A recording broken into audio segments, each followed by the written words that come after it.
Jurus Kreatif Virtual.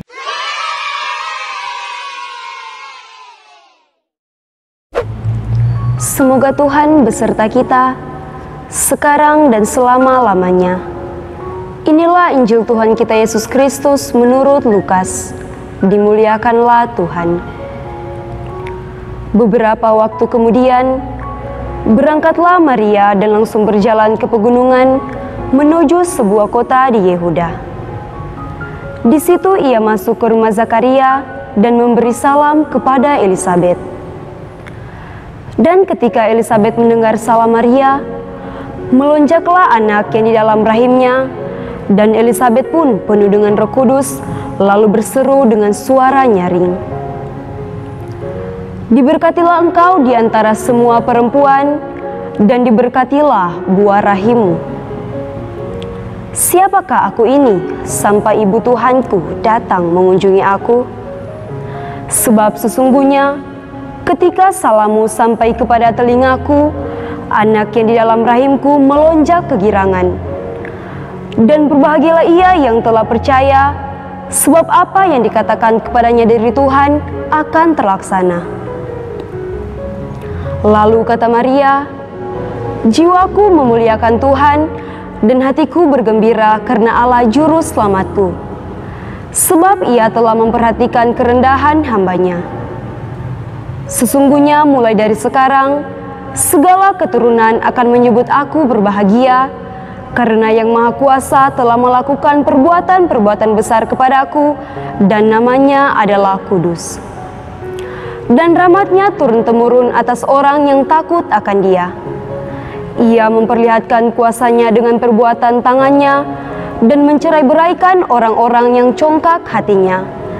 Ia menurunkan orang-orang yang berkuasa dari tatanya, dan meninggikan orang-orang yang rendah. Ia melimpahkan segala yang baik kepada orang-orang yang lapar, dan menyuruh orang yang kaya pergi dengan tangan hampa. Ia menolong Israel hamba-Nya, karena ia mengingat rahmat-Nya, seperti yang dijanjikannya kepada nenek moyang kita, kepada Abraham dan keturunannya untuk selama-lamanya." Dan Maria tinggal kira-kira 3 bulan lamanya bersama dengan Elisabet, lalu pulang kembali ke rumahnya. Demikianlah sabda Tuhan. Syukur kepada Allah. Jiwaku memuliakan Tuhan, dan hatiku bergembira karena Allah Juru Selamatku. Saudara-saudari yang terkasih, hari ini kita melihat Bunda Maria pergi mengunjungi saudaranya Elisabet ketika ia mendapatkan kabar gembira dari malaikat Gabriel. Dan ketika ia memberi salam kepada Elisabet, maka Elisabet pun dipenuhi oleh Roh Kudus dan berkata, "Siapakah aku ini sampai ibu Tuhanku datang mengunjungi aku?" Dan dengan penuh kerendahan hati, Maria memuji Allah melalui kidungnya. Saudara-saudari yang terkasih, kerendahan hati dan kesiapsediaan Maria adalah wujud nyata dan teladan hidup beriman. Sebuah pesan yang indah dapat kita petik dari Injil hari ini, di mana Maria dengan sepenuh hati, seluruh jiwanya menerima semua rancangan dan karya yang sudah Allah nyatakan di dalam dirinya. Ia tidak menolak akan hal tersebut. Kerendahan hatinya ini adalah menjadi bukti suatu iman yang besar. Makna kunjungan Maria ini membawa sukacita iman bagi Elisabet. Jadi ketika kita mengunjungi saudara-saudari kita, kita membawa sukacita iman bagi mereka. Tapi ada makna lain yang mana membawa harapan. Harapan yang ada itu adalah harapan keselamatan.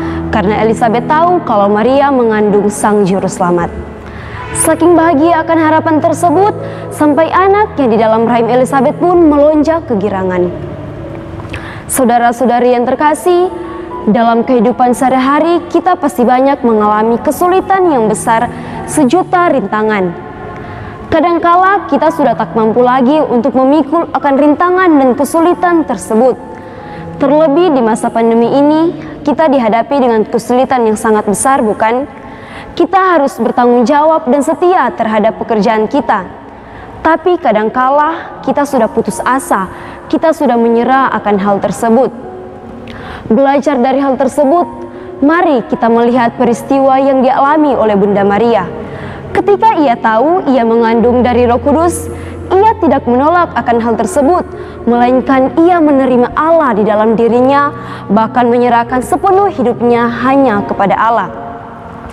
Sebagai juga seorang misdinar, kalau mau pikir secara manusiawi, orang itu tidak digaji, orang itu lelah, bahkan buang-buang waktu.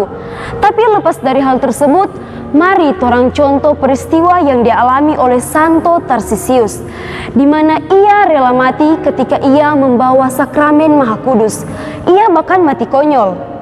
Dari peristiwa tersebut kita bisa melihat bagaimana perjuangan Santo Tarsisius, bagaimana tanggung jawabnya terhadap sakramen Maha Kudus.